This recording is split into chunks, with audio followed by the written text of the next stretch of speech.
we will be fabricating a posterior elbow orthosis. So for this orthosis, you can make a pattern with a paper towel, but with this one being a larger orthosis, using a tape measure is sometimes easier. So that's what I'm going to be doing. So I'm going to measure just proximal to the ulnar head, to the olecranon process, and then from the olecranon process to about the axilla. We do want to go just distal to the axilla, just so we don't cause irritation. So I'm going to measure. That is about 9 inches. And then on the upper arm, we are at about 8 inches. And then for the width of the orthosis, you can measure the circumference of the wrist, forearm, and upper arm, or you can eyeball it, whichever one you feel more confident in doing. So here's the pattern once on the material. It's basically a rectangle but with a tapered end.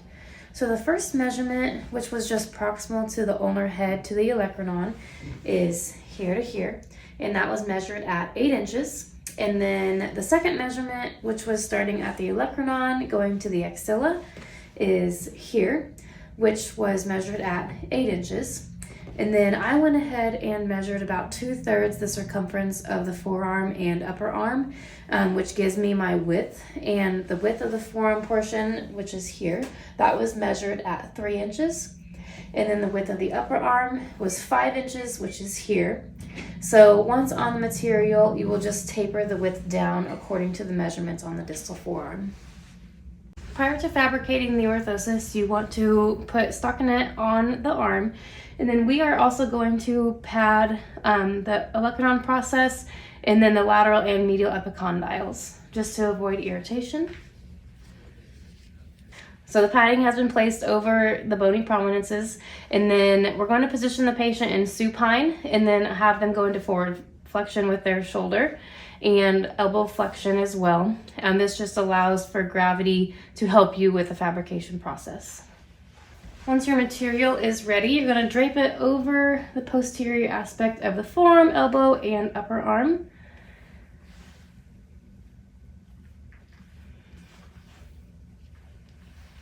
And then around the elbow, we are going to make seams. So I'm going to pinch, get a nice snug fit. And then you can either trim or you can flatten those out.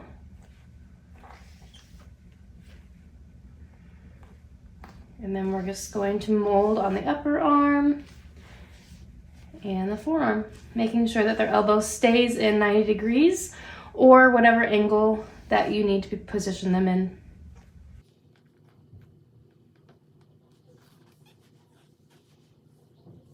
So once your material has cooled, you're going to mark for trimming. So the only area that I really need to mark on mine is just proximal to the ulnar head. Mine is just a little bit long, so I am going to mark that for trimming. And then otherwise, just ensure that it's about 1/2 to 2/3 the width of the arm. So trim that if necessary, and then make sure that it's not sitting too high into the axilla, because that can be an irritation area. This is the orthosis after trimming. So I trimmed at the distal aspect of the orthosis to free up the wrists, and then I rounded the corners and smoothed the edges if necessary. And then on the seams on the elbow, just make sure that those are tacked down pretty good so they don't pop open. And then where we padded the olecranon process in the medial and lateral epicondyles, you can also place padding on the inside of there if necessary. For Velcro placement, we will have one around the upper arm, one around the distal forearm, and then on the anterior portion of the elbow to ensure that the elbow stays in the orthosis. We're going to do that in a crisscross fashion. So you need 4 pieces of Velcro, 2 on the upper arm, 2 just distal to the elbow. So this is the final product of the orthosis. So we're going to place it on the patient and then strap the arm in. So we're going to go one around the upper arm, one around the distal forearm, and then the one on the anterior elbow we're going to do in a crisscross fashion. So we're going to start on the interior aspect of the elbow and go laterally, and then same with the other. So areas of irritation to watch for, ensure that it is proximal to the ulnar head and that the wrist is free. And then ensure that it's not irritating the axilla.